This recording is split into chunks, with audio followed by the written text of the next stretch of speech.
Srila A.C. Bhaktivedanta Swami Srila Prabhupada Ki Jai. ISKCON BBD founder Acharya His Divine Grace Srila Prabhupada Ki Jai. Jayam Vishnupad Paramahamsa Prabhujakacharya Stotra Satta Shri Shrimad His Divine Grace Srila Bhakti Siddhanta Saraswati Thakur Maharaj Srila Prabhupada Ki Jai. Jai. Jayam Anantagoti Vaishnav Vrinda Ki Jai. Jai. Brahmacharya Srila Haridas Thakur Ki Jai. Jai. Shri Krishna Chaitanya Prabhu Nityananda Shri Advaita Gadadhar Shivasadi Gaura Bhaktivinoda Ki Jai. Jai. Shri Shri Radha Krishna Gopa Gopinath Shama Kund Radha Kund Giri Govardhan Ki Jai. Vrindavan Dham Ki Jai. Mayapur Dham Ki Jai. Yamuna Mai Ki Jai. Ganga Mai Ki Jai. Bhakti Devi Ki Jai. Tulasi Maharani Ki Jai. Samaveda Bhaktivinda Ki Jai. All glories to the assembled devotees. Hare Krishna. All glories to the assembled devotees. Hare Krishna. All glories to the assembled devotees. Hare Krishna. All glories to Sri Guru and Sri Gauranga. Hare Hare Bol. Srimati Bhaktivedanta Swami Iti Namine. Namaste Saraswati Devi Gauravani Prachayane Nirvishesha Shunyavadi Pastada Dishatarane. Om Namo Bhagavate Vasudevaya. Om Namo Bhagavate Vasudevaya. Om Namo Bhagavate Vasudevaya. Om Namo Bhagavate Vasudevaya. Om Namo Bhagavate Vasudevaya. Om Namo Bhagavate Vasudevaya. Reading from Srimad Bhagavatam, Canto 1, The Creation, Chapter 13, Dhritarashtra Quits Home, and today we're doing two verses, text 56 and text 57. I'll read 56 myself, and after I do 57, we'll do 57, everyone taking turns. Text 56. Dvashtamaya guno darko nirudha karanashaya nivartita kilahara aste stanor ivachala tasyantarayo maivabhu sanyasta kila karmana. Word for word translation. Dvasta, being destroyed. Maya guna, the modes of material nature. Udarka, after effects. Nirudha, being suspended. Karana ashaya, the senses and the mind. Nivartita, stopped. Akila, all. Ahara, food for the senses. Aste is sitting. Stanu, immovable. Eva, like. Achala, fixed. Tasya, his. Antaraya, hindrances. Ma'eva, never like that.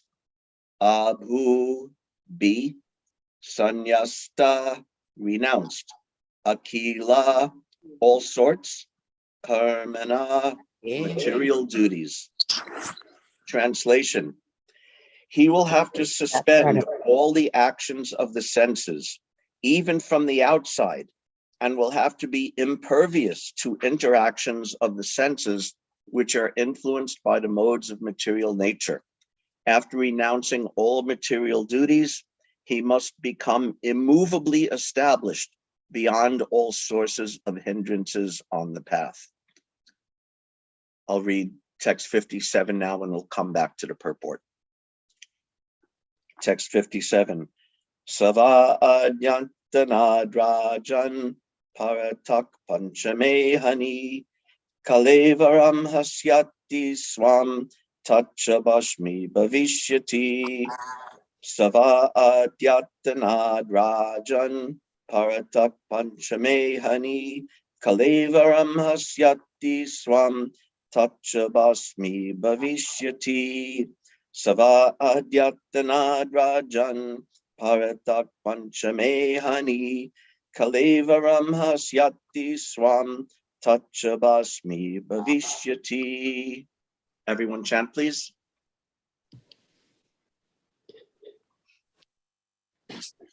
Hare Krishna. Hare Krishna.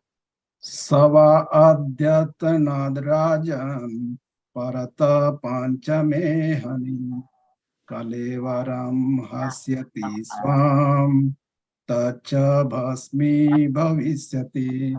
Hare Krishna. Hare Krishna. Sava Adayana Rajan Pavata Panchame Hani Kalevaram Asyati Swam Tacha Basme Bhavishyati. Sava Adhyatmanad Rajan Parata Panchame Hani Kalevaram Hasyati Swam Tacha Basmi Bhavishyati. Hare Krishna. Hare Krishna. Sava Adyatanad Rajan Parataha Panchame Hani Kalevaram Hasyati Swam Tacha Bhasmi Bhavishyati. Hare Krishna. Hare Krishna. Sabha Atanadat Rajan Parataha Panchame Hani Kalevaram Hasati Sham Tacha Bhasmi Bhavishyati. Hare Krishna. Hare Krishna. Savadhyatnadarajan Parataha Panchame Hani Kalevaram Hashyati Swam Tachicha Bhashani Bhavishyati.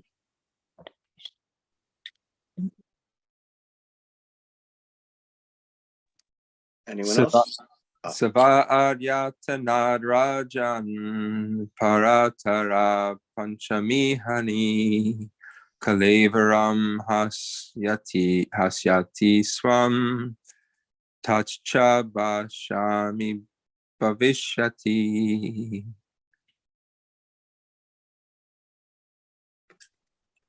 Savadyatanad Rajan Parata Panchame Hani Kalevaram Hasyati Swam Tacha Vasmi Bhavishyati.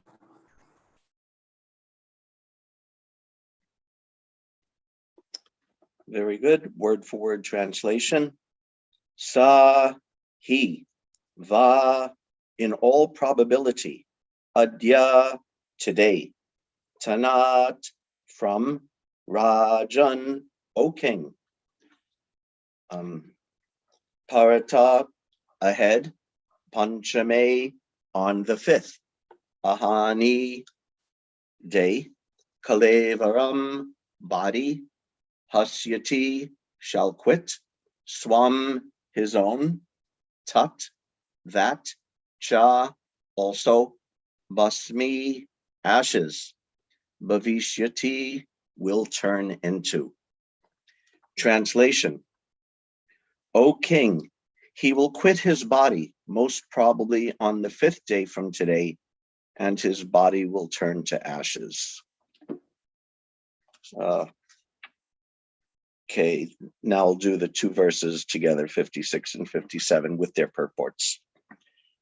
Text 56, he will have to suspend all the actions of the senses, even from the outside, and will have to be impervious to interactions of the senses, which are influenced by the modes of material nature.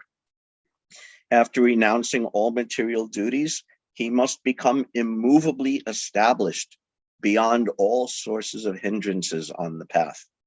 Purport by His Divine Grace Srila Prabhupada.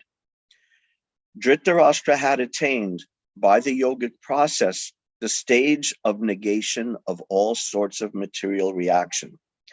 The effects of the material modes of nature draw the victim to indefatigable desires of enjoying matter, but one can escape such false enjoyment by the yogic process. Every sense is always busy in searching for its food, and thus the conditioned soul is assaulted from all sides and has no chance to become steady in any pursuit. Maharaj Yudhishthira was advised by Narada not to disturb his uncle by attempting to bring him back home. He was now beyond the attraction of anything material. The material modes of nature, the gunas, have their different modes of activities, but above the material modes of nature is a spiritual mode, which is absolute. Nirguna means without reaction. The spiritual mode and its effect are identical. Therefore, the spiritual quality is distinguished from its material counterpart by the word nirguna. After complete suspension of the material modes of nature, one is admitted to the spiritual sphere, and action dictated by the spiritual modes is called devotional service or bhakti. Bhakti is therefore nirguna, attained by direct contact with the absolute. Text 57. O king, he will quit his body most probably on the 5th day from today, and his body will turn to ashes. Purport. Narada Muni's prophecy prohibited Yudhishthira Maharaj from going to the place where his uncle was staying, because even after quitting the body by his own mystic power, Dhritarashtra would not be in need of any funeral ceremony. Narada Muni indicated that his body by itself would burn to ashes. The perfection of the yoga system is attained by such mystic power. The yogi is able to quit his body by his own choice of time and can attain any planet he desires by turning the present body into ashes by self-made fire. Nama Om Vishnu Padaya Krishna Prasthaya Bhutale Srimate Bhaktivedanta Swaminiti Namine Namaste Saraswati Deve Gaurvani Prachayane Nirvishesha Shunyavadi Paschata Deshatarine. So we're drawing close, we're practically there, saying goodbye to Dhritarashtra, both him personally and also in this chapter. And it's very amazing and interesting story and history. Let's look at start off by looking at the first 3 lines of today's shloka, of the first verse. Dvashta Maya Guna Darko. So that means Dhritarashtra, by his practice of yoga and meditation and renunciation, Dvashta Maya Guna Darko, he's destroyed all of the effects of guna, of the 3 modes of material nature on him, and all the effects of maya, of the illusory energy. He's completely destroyed those, having those effects on him. Nirudha Karanashaya, and he's completely reined in, completely stopped, suspended all the actions of the mind and of the senses. And Nivartita Kilahara. This is also particularly interesting. He has stopped all ahara. Ahara means eating. So one meaning of this, that he stopped all eating, is that he's fasting. And yogis do this. They fast. Sometimes they fast till death, or sometimes they fast for hundreds or even thousands of years in previous ages. But Prabhupada explains in the purport, and also Srila Vishwanath Chakravarti Thakur comments, that his stopping eating doesn't just mean that he wasn't taking food, but anything you take in through the senses, just like when you're literally eating, you're taking food and you're putting it in your mouth. So any of this kind of sensual intake for sense gratification, this is also ahara, this is also eating. You're taking this into yourself. If you're looking at some beautiful person or handsome person or sexy person or whatever, and you're taking it in through your eyes, you're eating. That's a kind of ahara. That's a kind of eating. If you're listening to some topics of sense gratification through your ears, that's eating, or tasting, or smelling, or touching. It's all a kind of eating. So this is the extended meaning, the broader meaning of the fasting that Dhritarashtra is doing. It means he's restricting all of the sense activities. He's giving up all the ahara, and this is called pratyahara. It means you're restricting the activities of the mind and the senses. So what this state that Dhritarashtra has attained, this is the state of samadhi, the perfection of yoga, this attaining samadhi. I'll reference it because several weeks, probably actually more like a month ago, in Sunday Feast lecture, I got these two verses in the Bhagavad Gita to read and discuss at the Sunday Feast, text 6, chapters 6, text 8 and 9, which describe this process of pratyahara and dharana, that text 8 of the 6th chapter of Bhagavad Gita, jnana vijnana triptatma kutasto vijitendriya. So vijitendriya, most of us can suss out the meaning of that word, vijitendriya. Indriya is senses, and vijay means victory. So one has victory over the senses. One has conquered his senses. Yukta ityuchite yogi samalostrashma kanchana. That you're no longer making material distinctions for sense gratification. You see a stone, you see some pebbles, some gravel, or you see a lump of gold. It's all the same. This is the vijitendriya. This is pratyahara, withdrawing the mind, withdrawing the senses from the sense objects. And the next verse is text 9 of the 6th chapter. Oops.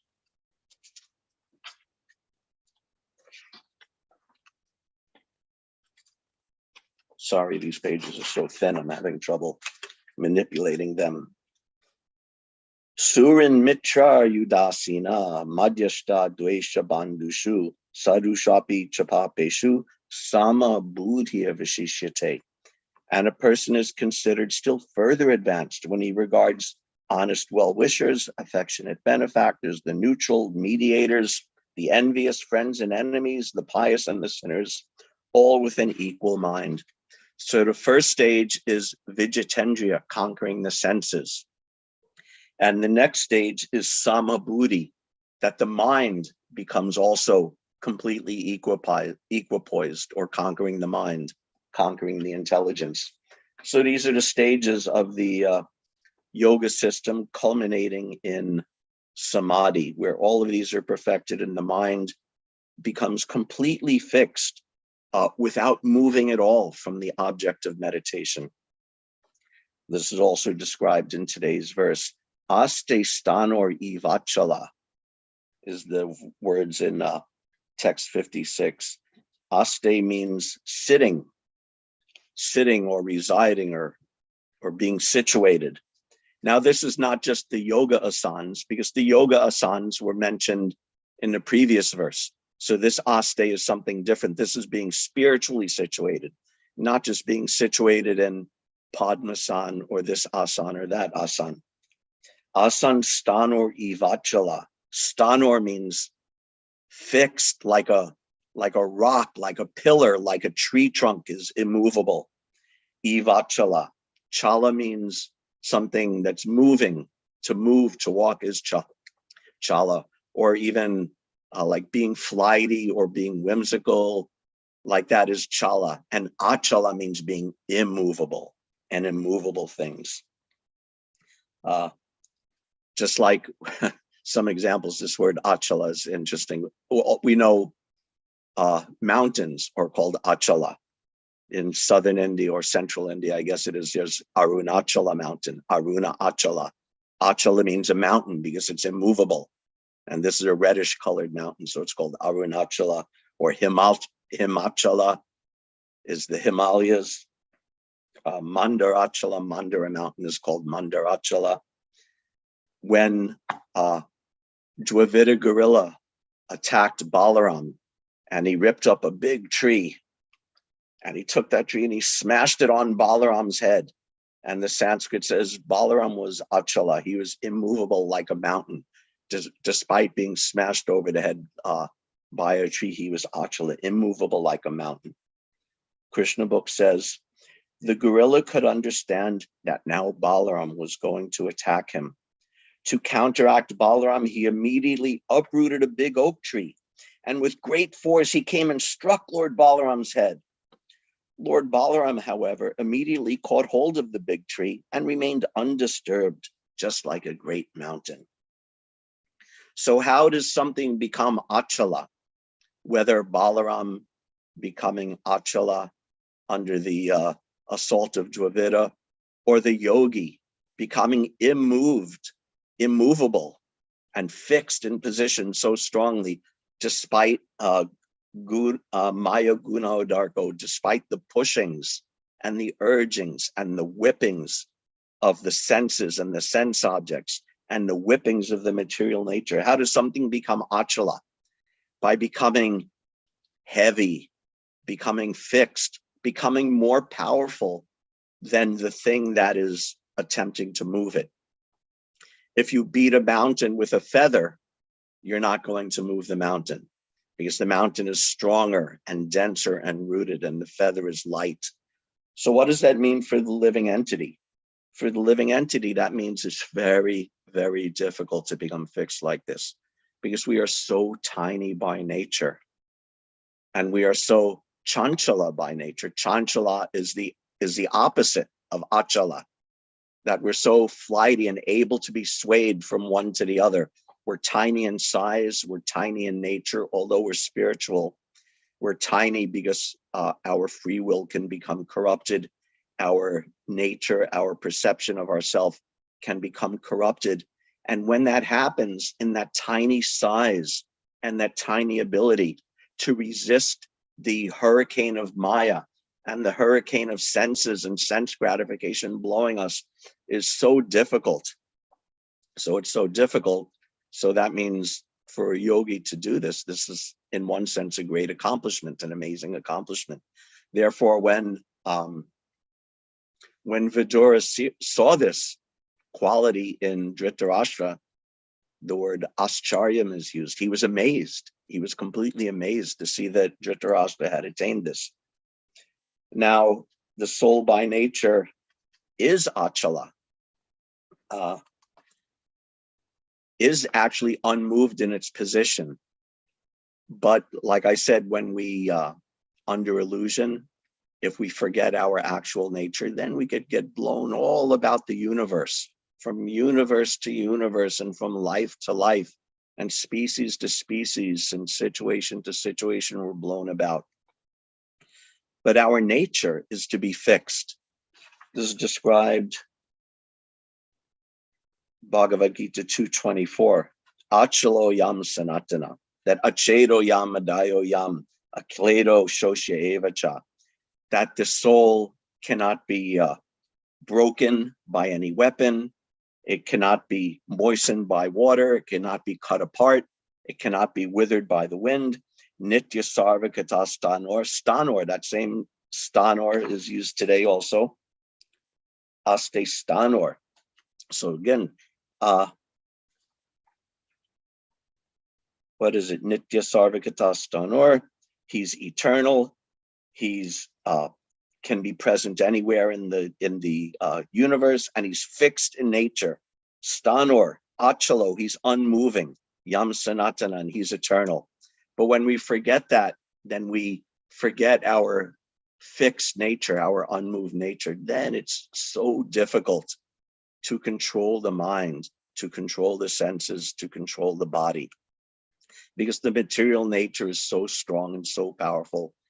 And although Dhritarashtra attained a measure of success, we've seen so many yogis who have failed.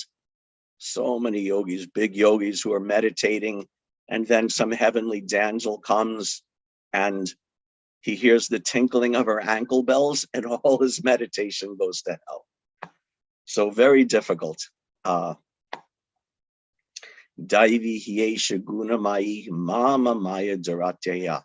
So difficult to overcome this pressure of material nature. But why is it difficult?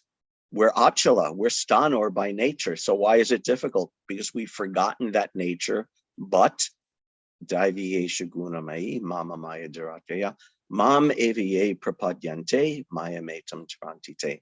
When we surrender to Krishna, then it becomes very easy to do. Why?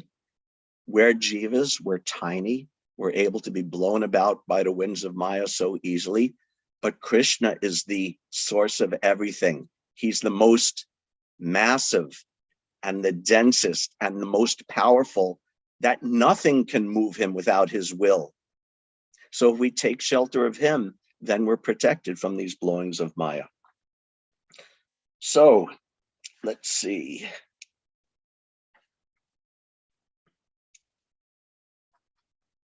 Oh, final point of this verse. Tasyantarayo mavaibu.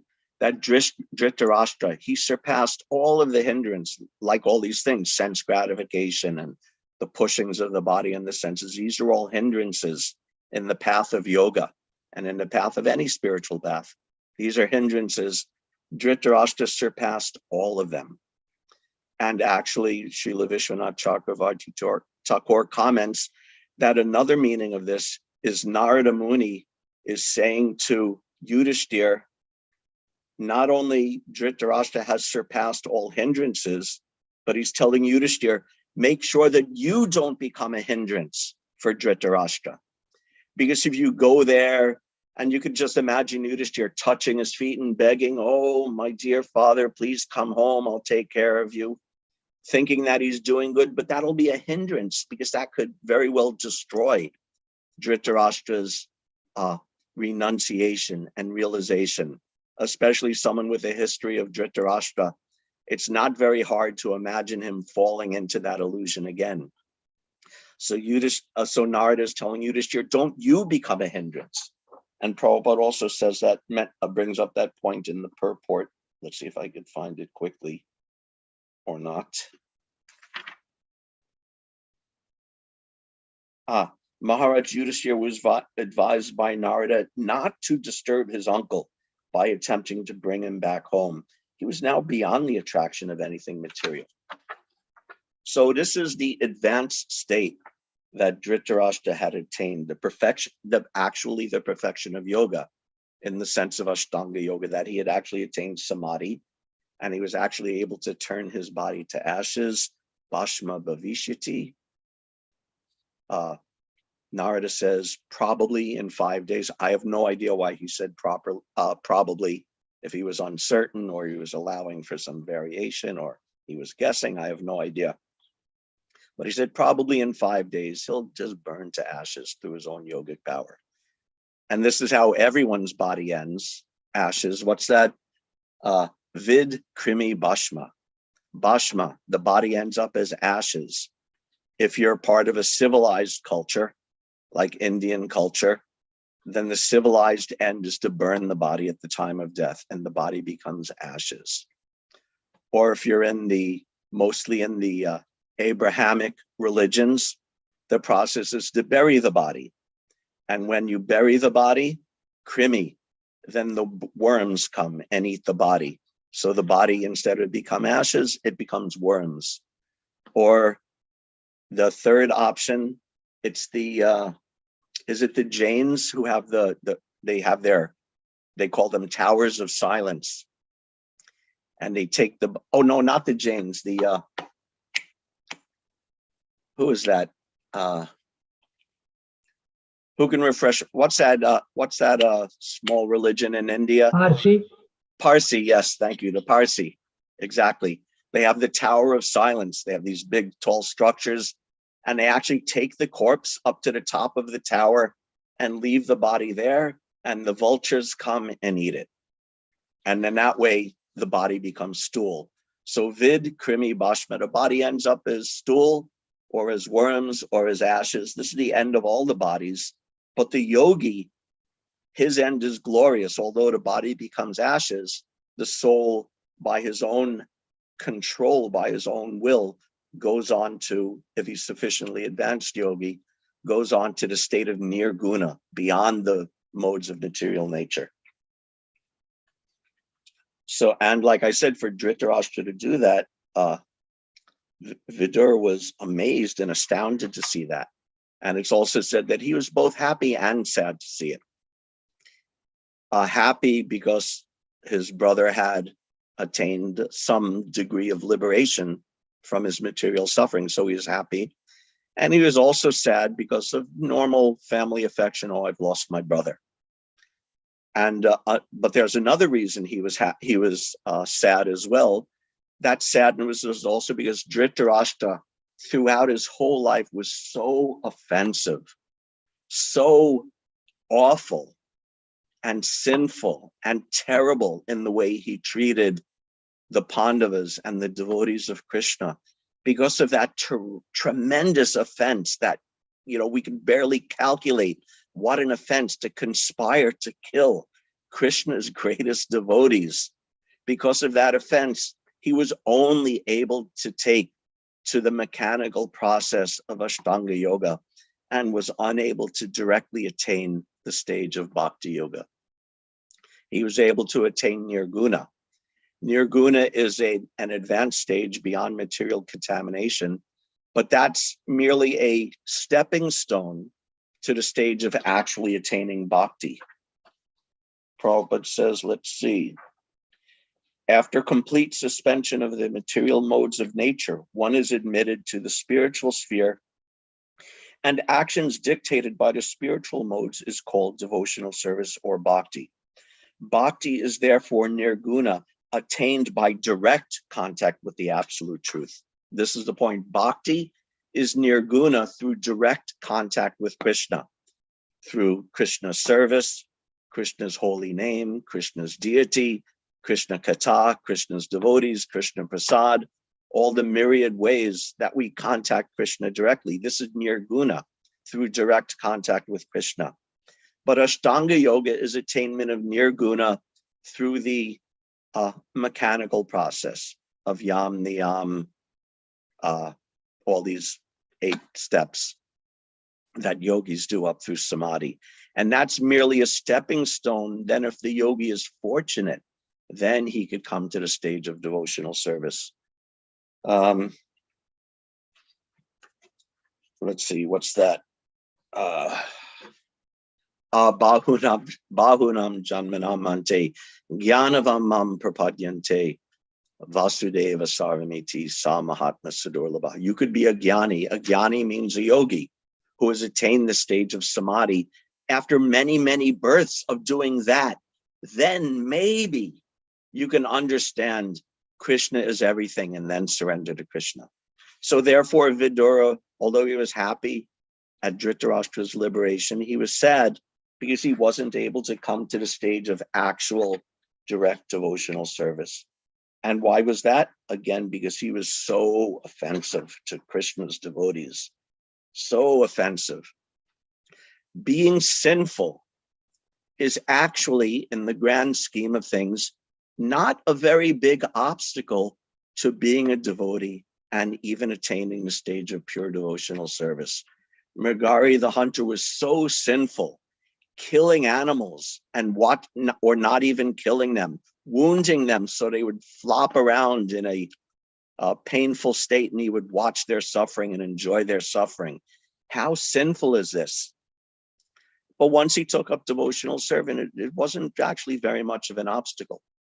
There are many descriptions like this in Nectar of Devotion from Bhakti Rasamrita Sindhu. It said that if you simply go before the deities and you clap your hands in kirtan, just like if you go under a tree full of birds and you clap your hands, all the birds will immediately fly away. Similarly, if you just go before the deities and clap your hands, all the sinful activities and sinful desires and sinful reactions that are resting on your body, your gross body and your subtle body, you clap your hands and all of those birds of sins will simply fly away. So sins are very easily eradicated. Prabhupada also writes in Nectar of Devotion that simply by once chanting the holy name, you can eradicate the reaction to more sins, not only more sins that you've committed or more sins that you can commit, but more sins than you can even imagine committing can be neutralized and driven away just by chanting the holy name. So actually being sinful, of course, you have to come to the point of giving up those sins. But at least in the beginning, being sinful is not a very big obstacle. But being offensive, committing an aparad, this is a big, big obstacle. And if you commit an offense, you can't just forget about it and say, and as if the offense will somehow just evaporate away over the course of time. That doesn't happen. Offenses stick to you like glue unless you make a specific process and a specific effort to rid it. Then that offense will stick to you, and that will actually prevent you from taking to devotional service. Even big devotees, advanced devotees. I think I've told this story before about Srila Rupa Goswami. This story is told in Bhakti Ratnakara, that Rupa Goswami, he was sitting down meditating, and in his meditation, he was he was witnessing within his heart the pastimes of Krishna. And he was witnessing this one pastime where Radharani was with her maidservants in a little like hut in the forest, and were helping decorate her and dress her and put on ornaments and makeup and everything. Beautiful, make her very attractive for her next meeting with Krishna. But unbeknownst to her, Krishna was outside, peeking like an opening between the bamboo or whatever grasses it was made of, and he was peeking Rani being decorated.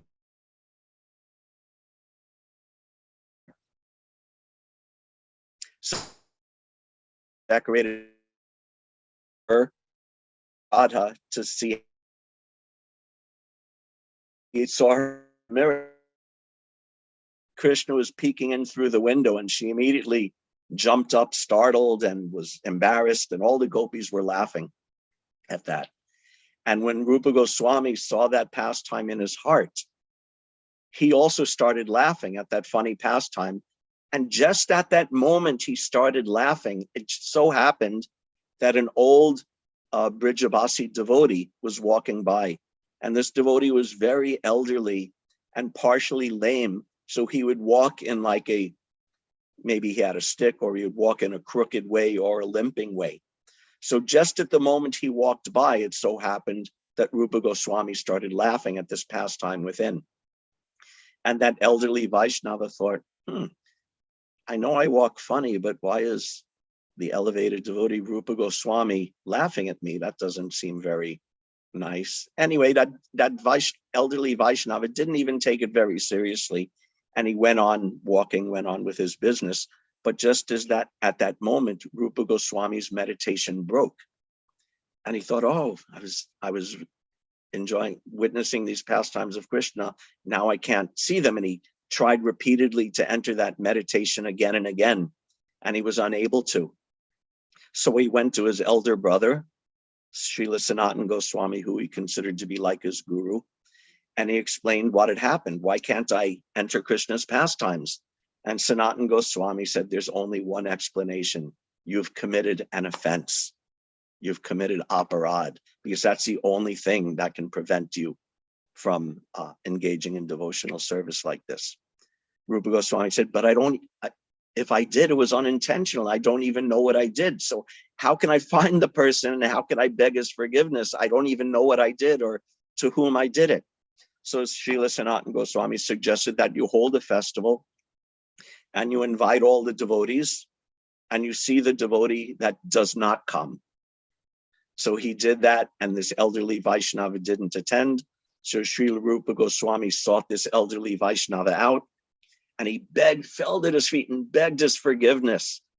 And of course, that elderly devotee forgave Rupa Goswami, and in turn, he begged Rupa Goswami's forgiveness that, I'm the offensive one, that I thought you were engaged in Krishna's pastimes, and I thought that you were doing something bad to me. I'm the one at fault. And in this way, they were offering obeisances to each other and embracing each other and crying on each other's shoulder.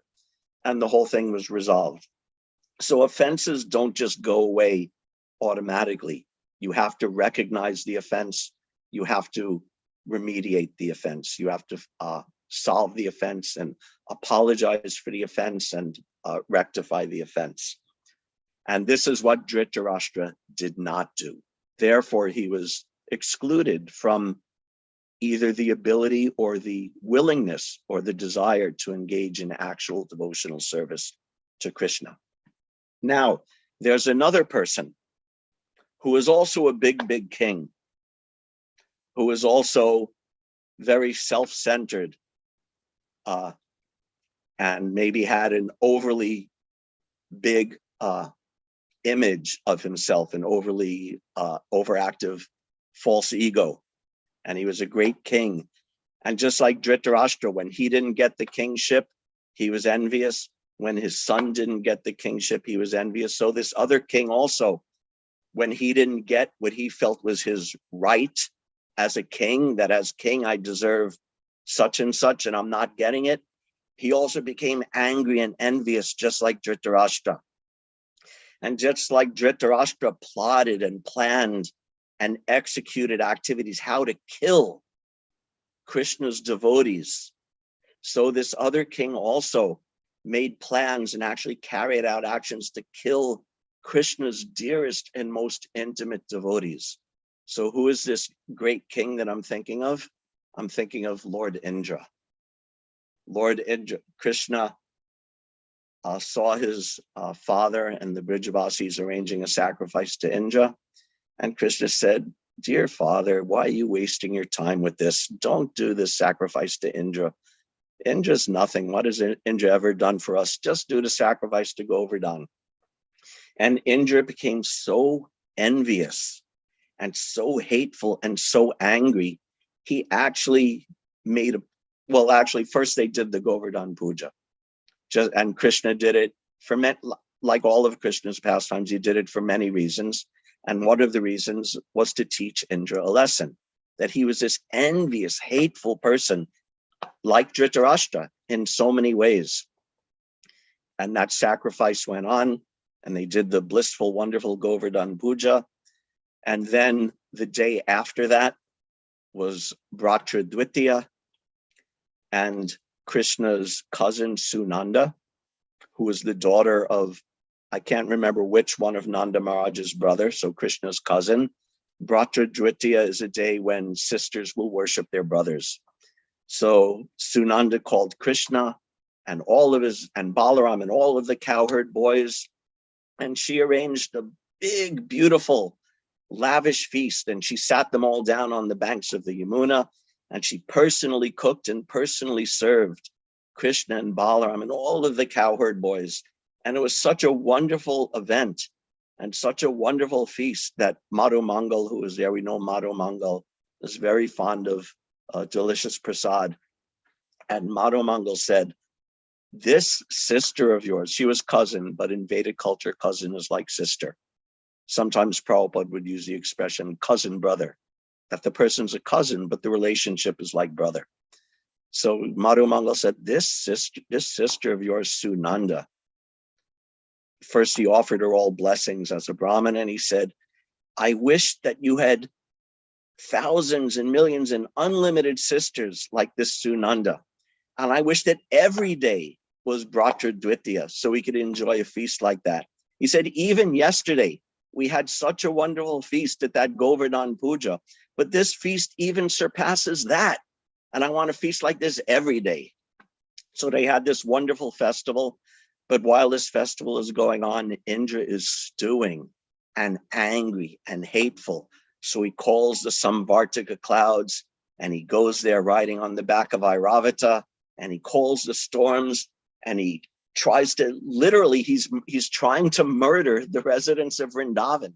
How serious an offense is that he's murdering the residents of Vrindavan, as dear as the Pandavas are to Krishna? The residents of Vrindavan can be said to be even more so. And Indra is literally trying to murder them.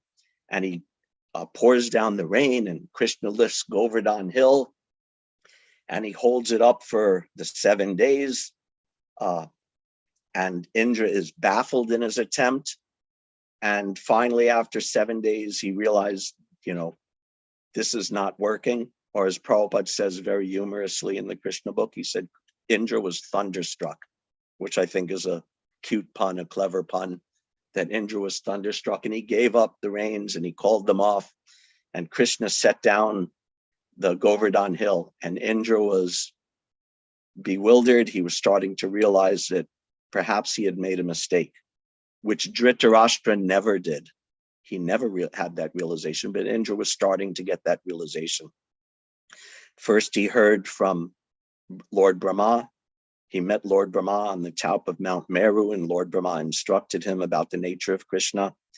And then Surabhi, the mother of all the divine Surabhi cows of the heavenly planets, preached to Indra.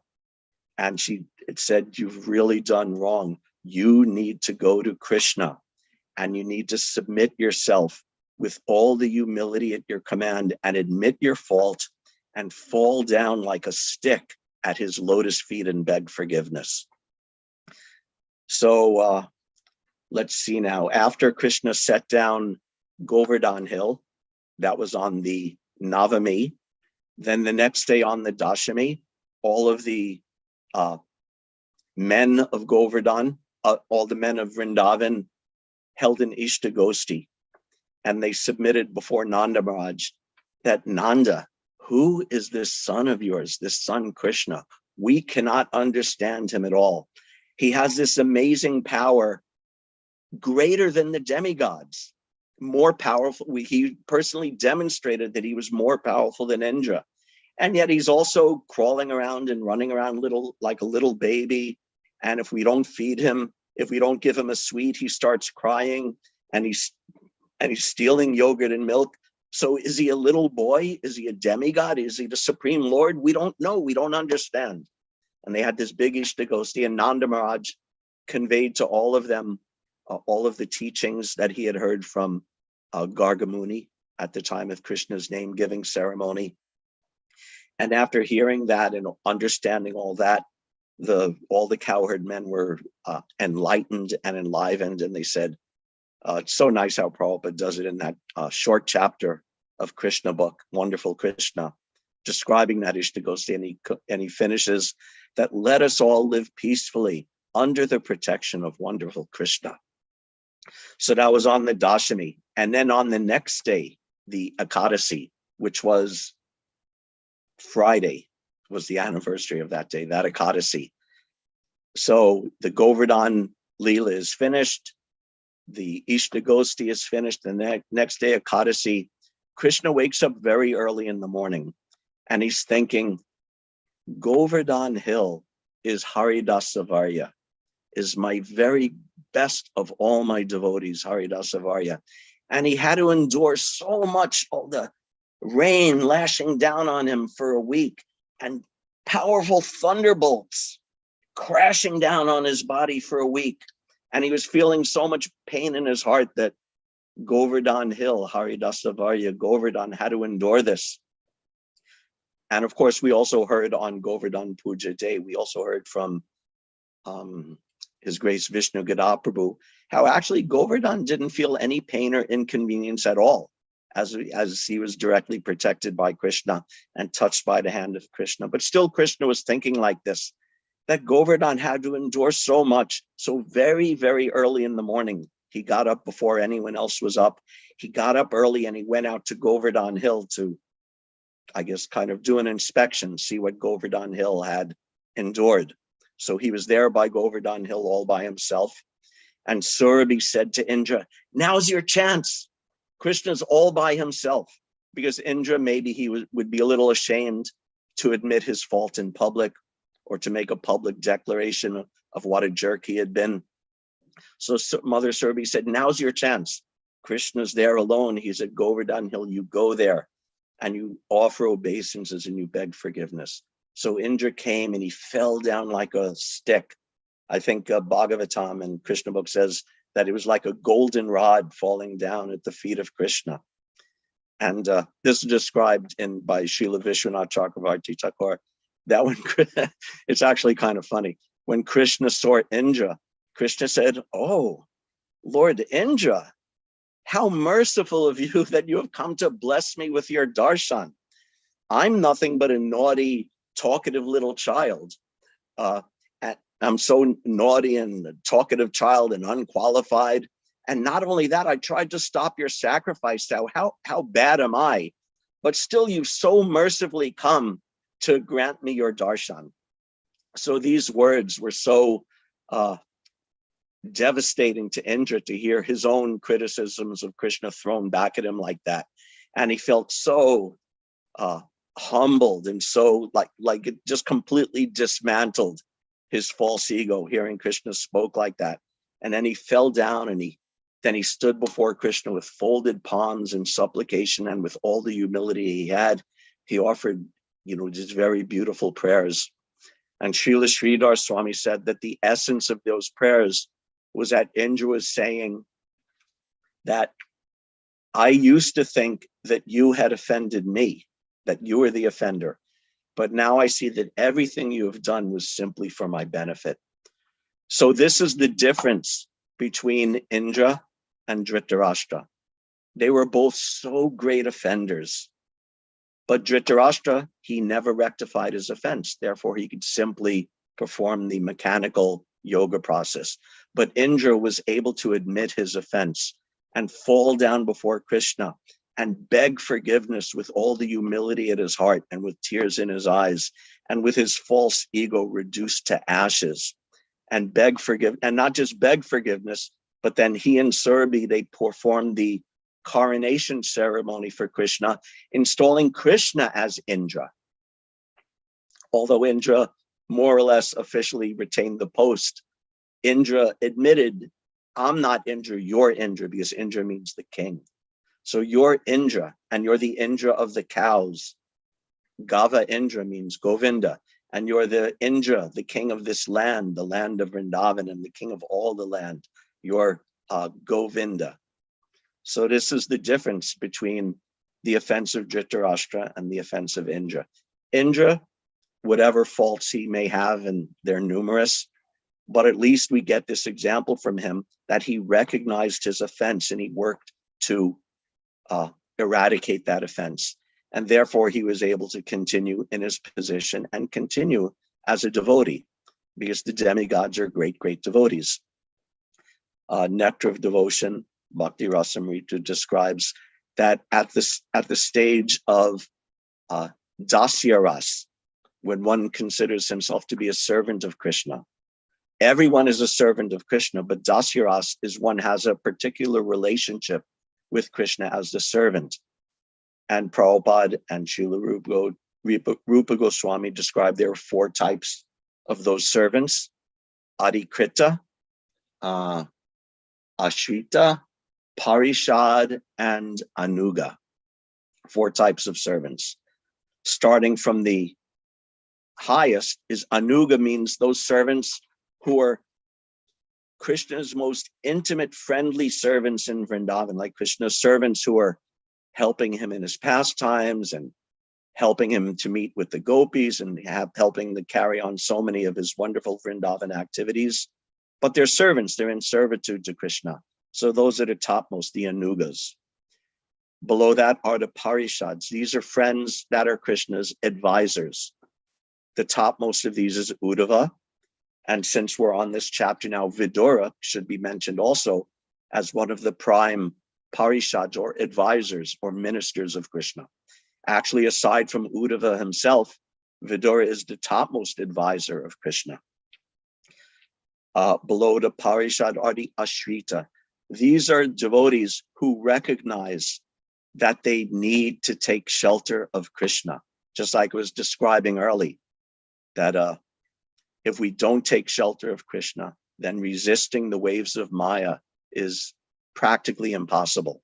But if we take shelter of Krishna, then we're protected.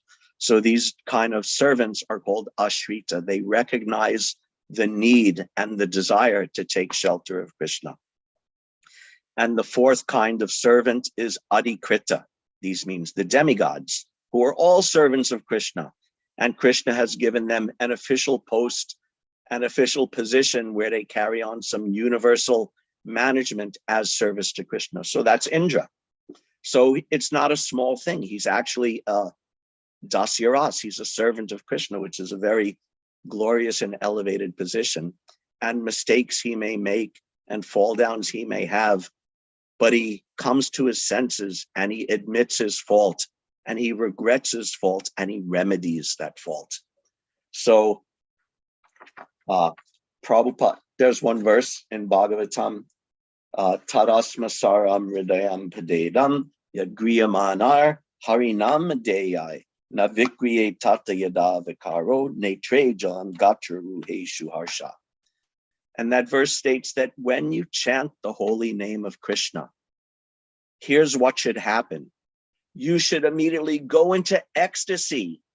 Tears should pour from your eyes. You should become stunned in ecstasy. Your hair should stand on end and your heart should melt and you should just go into this intense ecstasy as soon as you chant the holy name of the Lord. But if you chant the holy name and that doesn't happen, tadasmasaram hridayabhatedam, that means your heart is made of stone. Or Prabhupada translate as steel, you have a steel-framed heart. If that doesn't happen. And he describes in the purport, and even more specifically, Srila Vishwanath Chakravarti Thakur describes in his Madhurya Kadambini that if you're chanting and you're not feeling that ecstasy, then even just like Rupa Goswami committed an offense, but he didn't even know he had committed an offense, but he had a result that he couldn't enter Krishna's pastimes.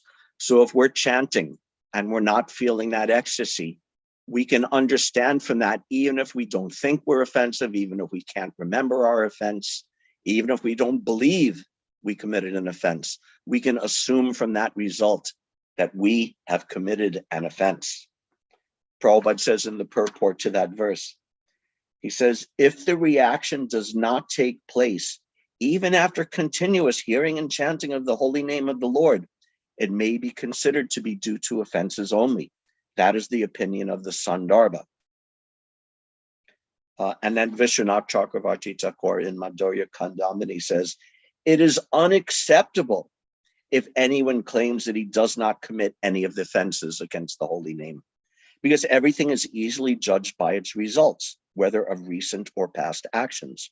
One may continually chant the holy name for a long time, but if the signs of love of God do not manifest, then we can understand that this is because of aparad. Specifically, he's talking here of nam aparad.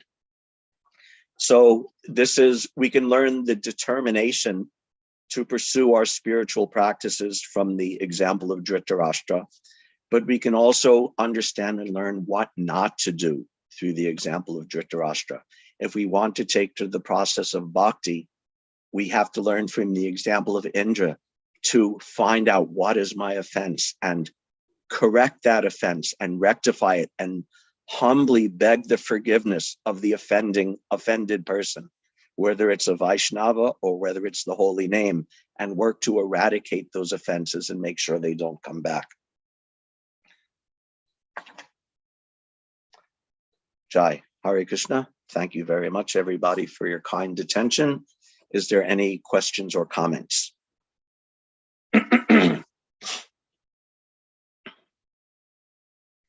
Hare Krishna. Thank you so very much, Prabhuji, for wonderful session in the morning. Hare Krishna. It was really wonderful. You told so all the good points, especially, clap your hand in front of the deities, sins go away. Like we clap our hand, then the birds flee away. So it was really wonderful. As well, you told for the 4 types of servants, Anuga, Parsada, Asita, and Adhikrita. So really, really wonderful in the morning. Thank you so very much. So Thank you, Hare Krishna. I see Mother Golokananda Priya has her hand up. She can. Hare Krishna, Prabhu. Hare Krishna, Mother. Very nice class. Thank you. What I take from this is about the offenses. Oh, I know that, I don't know, maybe myself and so many other devotees committed so many offenses, but they don't recognize it. That mean that, but they keep on, like be a devotee and go to temples and everything. So what happened to those devotees who committed offenses? They don't recognize it. They always blame others. They think because of that person, because of that person. Right. What happens to them? I can't say on an individual basis what happens to each person. But generally speaking, my understanding is that if you're offensive, you start losing your taste for performing devotional service. So depending on the degree of your offense, you may be able to continue in devotional service, but you won't have the real taste and enthusiasm necessary. And Krishna will not reward you with that taste and enthusiasm as long as you're offensive. So it should be a part of our mental, what's the word I'm looking for? Sort of our mental inventory. We should be in our mental introspection. We should be examining, how am I offensive? First of all, how have I offended a devotee? And then also every day when we chant, how am I offending the holy name? If your mind drifts off and you're not focused on the holy name when you're chanting, that means you're committing an offense. Actually, the root of all offenses is inattention. So at least that, but especially with devotees, we need to be very careful of offending devotees. This is a very dangerous thing. And if you have offended a devotee, you need to just really beg your forgiveness and fall down at their feet and not just apologize. First, admit that you committed the offense, then apologize for it. But then, how can I rectify it? And then you could become freed from that. And actually, also going back to Madhurya Kadambini, Srila Vishwanath Chakravarti Thakur says, you have to do like that. Fall down at the feet of the devotee you're offended. And if the devotee is not pacified, then you have to continually do that. Render service to that devotee and continually, day after day, beg forgiveness, fall down, admit your fault, render service over and over until that devotee is pacified.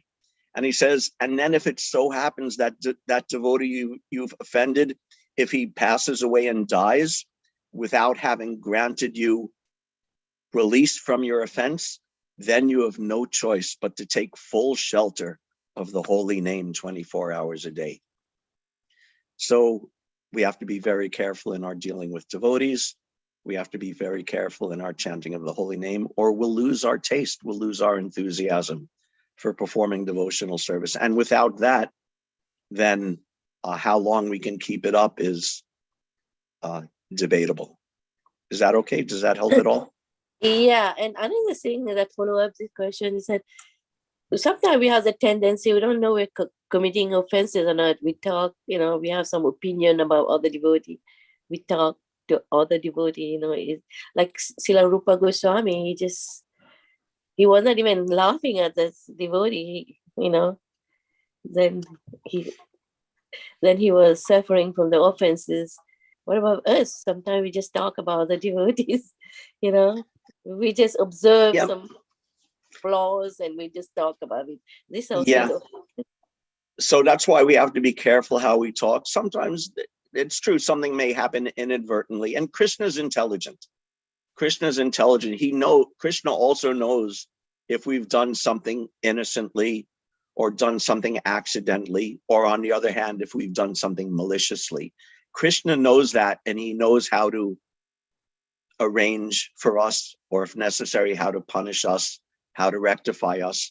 But at least from the individual's perspective, we have to take ownership of our offenses, because the offense isn't just my offenses are not determined by what I think is offensive, but it's determined by what the other person who I may have offended thinks.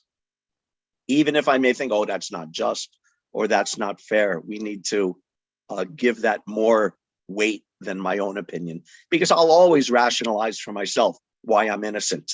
That everyone does that. We're so also expert at rationalizing why it's not my fault, it's someone else's fault. So being responsible for your offenses mean you have to turn that around and take the other person's opinion as more valuable. And if a person thinks that you've committed an offense, even if you think you haven't, or even if it was actually innocent, then you should still take that seriously and try to rectify it. Because if a devotee has ill will towards you, that's going to affect us. It's delicate, it's individual.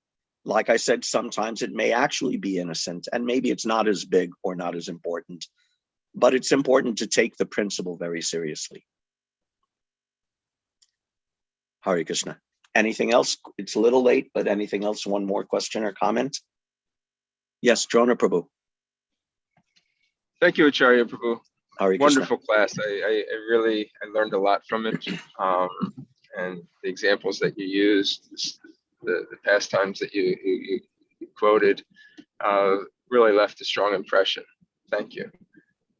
But my question, the class brought up a curiosity about the personality of Dhritarashtra.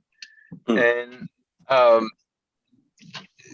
so my understanding, and this is, you can, please correct, because I don't really know where my understanding came from, just from hearing about this, is that all these people were all participants in Krishna Lila, and we're all kind of part of the kind of traveling roadshow. And some of them had to assume the roles of villains, some as heroes, some as victims, just like in any type of drama. So one of them had to be, I guess, Dhritarashtra. And so I guess this... Whoever that person was, he needs to speak to his agent. I'm sorry for interrupting. Go ahead. So and then I guess the unfoldment of these, of I guess his final days, and the fact that he, offended the Pandavas and never was able to reconcile, and Vidura's lamentation of it. Are we? There's like the personal instruction that we're to take from this, that was kind of written in the script. It was kind of written out this way so that we would learn this lesson. Is that the way to kind of understand this? Or was like Dhritarashtra an ordinary jiva soul that really had this problem? Right. Yeah, that's a good question. And the brief answer is I don't know. The other way of looking at it is that, yeah, these are special personalities. He's probably not just some guy who happened to be Dhritarashtra, but it's part of a bigger pastime and a bigger arrangement. And there's this whole question in a lot of these pastimes and a lot of these great personalities, how much of it is that this is real, like this is really what they are, how much of it is they're playing a part for the sake of a pastime, just like Arjuna in the very beginning of Bhagavad Gita. And Prabhupada would say, sometimes he would say that Arjuna is an illusion, and sometimes he would say Arjuna was a great soul and therefore he's like this. So like I said, the short answer is I don't know, but I think all the different points of view, according to how it's being presented in the Shastra and what lesson we're trying to extract from it, we can at different times take different views, because ultimately I can't say for sure. And I don't think anyone can say for sure how much of it is just what it appears to be, how much of it is intimate associates of Krishna playing a part for the sake of a pastime. I can't say. Even anyway, in brief, that's what I would say. According to the pastime, you could draw out different lessons at different times, just like I said, like Prabhupada does with Arjuna in the Bhagavad Gita. Sometimes he's in Maya, he's a fool, and sometimes he's a great devotee surrendered to Krishna and playing a part. So because I can't see behind the scenes, I accept all of them as possibilities, and whatever the lesson seems to be at the time, extract that. Is that a non-answer, or is that helpful at all? Yeah, it is helpful. As we were kind of going through this and seeing the whole story of Dhritarashtra, it just kind of piqued my curiosity about, Yeah, who this personality really is. Um, right. and like you said, he has to talk to his agent. Yeah, Oh, just like a similar thing in Krishna's pastimes. There's Jatila and Kutila. What is it? Jatila is Radharani's mother-in-law, and Kutila is her sister-in-law, and they're painted as such awful persons, just envious and harsh and even stupid, and painted in such a bad way. But at the same time, their participation is actually, in a sense, an essential part of Radha's and Krishna's pastimes. If there's no one opposing the meeting of Radha and Krishna, then there's no meaning to Radha's sacrifice to leave home and join Krishna. So they're so awful. And who are they? And what are they? And why are they? I don't know. But they're also essential parts of the pastime. So, and there's that, I'm sure if you think about it, you could think of a lot of cases like that in different Krishna's pastimes, where someone is playing a part to make something happen, and how much are they playing a part and how much is it really their identity? I couldn't say, but it's an interesting thing to think about. Hare Krishna. From that perspective, it almost makes it seem like their position is even more glorious, because they've accepted or taken or been given that role of a villain, where the natural inclination would be, let me be a devotee, let me be favorably inclined. But who's gonna, it's kind of like who draws the short end of the stick, or who volunteers first. I mean, I'm sure that may not be the way it goes, but it gives a little bit more appreciation to them, because they are an essential part. Yeah, I like that. Actually, I think that's a interesting and nice way to think about it. That they're, in one sense, making a sacrifice, but doing something that in the end serves to further glorify Krishna and Krishna's devotees. So I like that way of thinking about it. Because there's always services that, could be, Rath Yatra, who wants to stay back and, who wants to do the trash, or who wants to, but it's an essential part of it, who kind of wants to be the, there's the services that everybody would naturally sign up for, and be happy to receive. And then there's the ones where it's usually people would say, look, I'll do that. It's as necessary. Oh yeah, I like that. That's nice. Just like, not anymore, but back in the, relatively speaking, olden days, like if someone was a book distributor, that garnered a certain amount of prestige. And at least in one temple I was in, like, you didn't ask like a book distributor to like mop the floor or wash the pots. Like, it was like beneath their dignity to take such a lowly service. So anyway. Yeah, nice points, nice things to think about. Thank you, Prabhu. Hare Krishna. Anything else, or announcements for Sunday feast? Tonight, we have a guest speaker, Madan Gopal Prabhu, from the Tobacco Temple. He's going to be giving the Sunday feast class. We continue our study of the 6th chapter. Madan Gopal Prabhu, he's the zonal supervisor, assistant to the GBC, and is a graduate of the GBC Leadership College, as well as I think director of the North American ISKCON Communication. So a very wonderful devotee, gives very nice and insightful practical classes as well. So please make sure that you tune in for that. And tonight and tomorrow will be the 2 last nights of Kartik. So please continue with your Kartik Vrata if you're doing it. 2 more days. We'll have the Damodarastakam tonight at 6:15, and then tomorrow at 7 o'clock. Jai. Hare Krishna. Hare Krishna. Okay, thank you very much, everybody, for your kind attention. I hope everyone has a wonderful day. Hare Krishna. Panchakalpatarubhyascha, Kripasinubheva cha, Patitanam Pavanebhyo Vaishnavebhyo Namo Namaha.